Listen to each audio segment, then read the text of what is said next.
Confucius, chapitre 17, page 107, 25.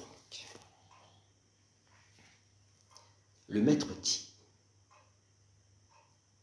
il est particulièrement difficile d'employer des filles et des gens de peu.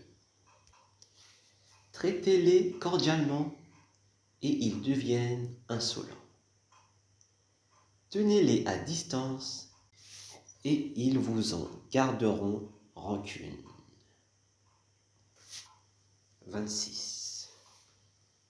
Le maître dit: qui est encore détesté à l'âge de 40 ans le restera pour toujours.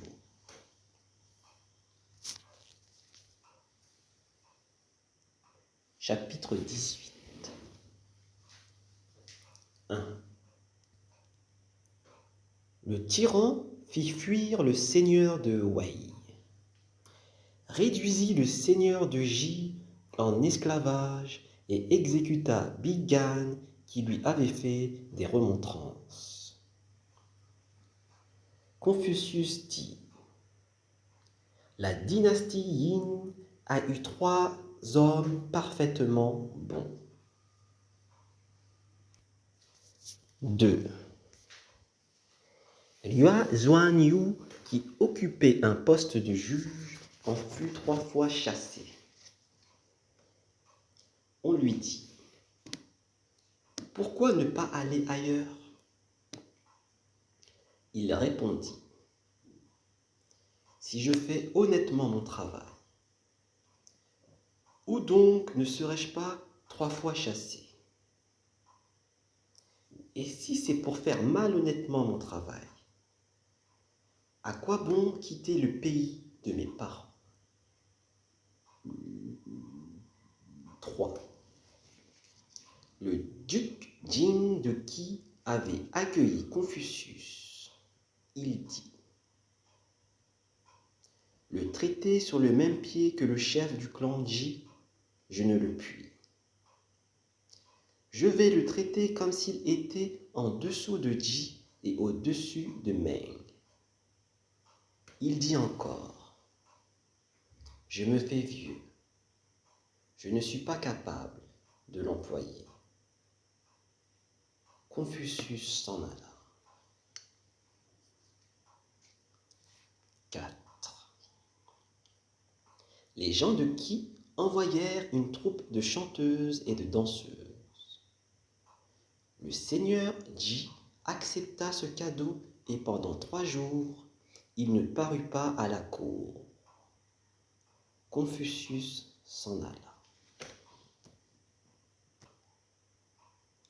5.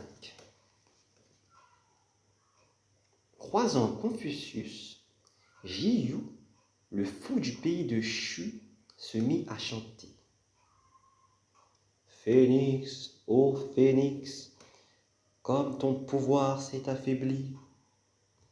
C'en est fait du passé, mais pour le futur il est temps encore. Assez, assez, ceux qui gouvernent aujourd'hui sont en danger. Confucius descendit de son char et voulut lui parler, mais l'autre s'enfuit et disparut. Confucius ne réussit pas à lui parler. 6. Zhang Zhu et Jie Ni labouraient ensemble. Confucius, passant par là, leur dépêcha Zilou pour s'informer du guet. Zhang Zhu dit: qui est dans le char? Zilou dit: c'est Confucius. Le Confucius du pays de loup? Lui-même. Il connaît le guet. Zilou demanda à Jueni. Jueni dit: qui es-tu? Je m'appelle Zilou. Es-tu le disciple de Confucius? Oui. Tout l'univers est emporté d'un même flot. Qui pourrait en renverser le courant? Au lieu de suivre un homme qui abandonne un patron pour un autre, pourquoi ne pas suivre un homme qui a abandonné le monde? Et tout en parlant, il continuait à retourner son chant. Zilou revint faire rapport à Confucius. Confucius soupira. Ah,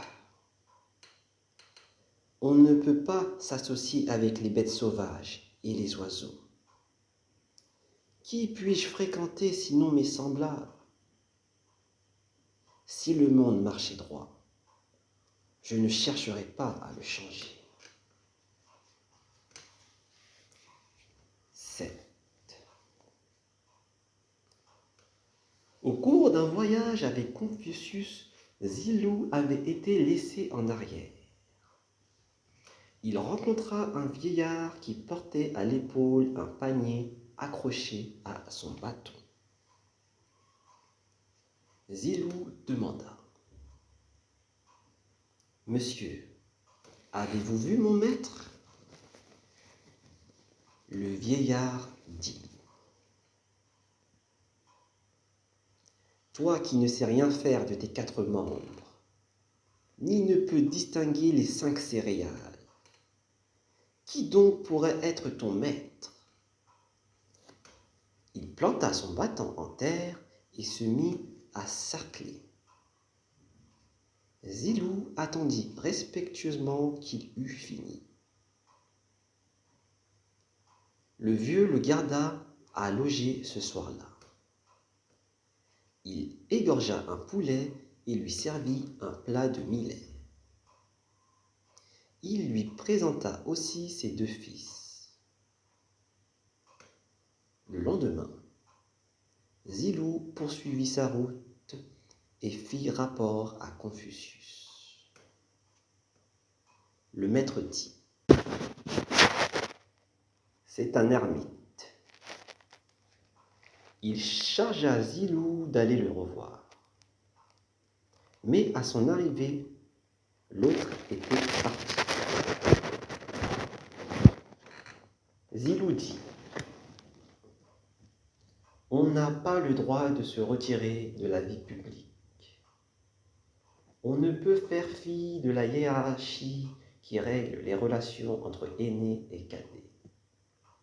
À plus forte raison, comment ferait-on fi du principe qui commande des rapports entre souverains et sujets?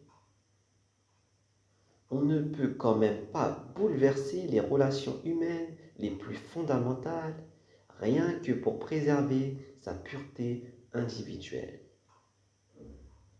Pour un honnête homme, servir l'État reste un devoir, même s'il sait d'avance que la vérité ne prévaudra jamais. 8.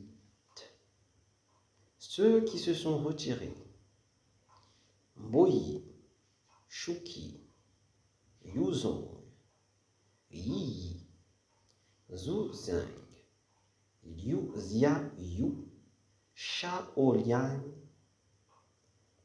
Le maître dit: intransigeance et fierté. Toute la vie de Boyi et Shuki tient dans ces 2 mots. De Liu Xiaoyu et Shaoliang, il dit: ils ont transigé, ils ont été humiliés, mais du moins leurs paroles furent-elles inspirées par la décence et leurs actions par la prudence. Quant à Yuzong et Yi, ils vécurent cachés et renoncèrent à s'exprimer. Mais ils sauvegardèrent leur pureté et firent montre d'habileté dans leur effacement. Pour ma part, il en va autrement.